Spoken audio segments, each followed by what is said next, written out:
Amikor mások előtt beszélsz, miért ne lennél laza, hatásos és meggyőző? A kulcs a készségfejlesztés.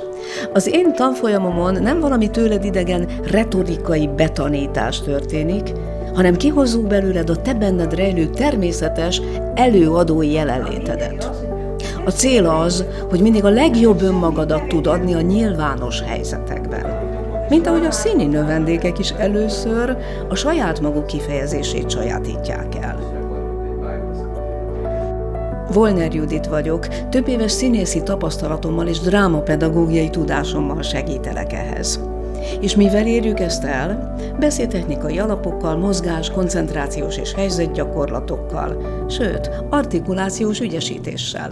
Netán platán, netán palánta, netalántán, platán palánta. Mondd meg te. Mondd meg neki. A készségfejlesztésed után egy prezentációd vagy előadásod is megszülethet a haladó kurzuson. Hát tessék ide figyelni, beszélek! Ne akarj mindent elmondani vagy közölni. Légy egyszerű. Hát azt nem tudom, mert improvizáltam, de... Nem baj, ha izgulsz. Díjakat tűznék ki azoknak, akik az értelem és az érzés kára nélkül ki tudnak belőle hagyni. Mert akkor a siker nem éjjenzésből, hanem egy belső bizonyosságból fog születni.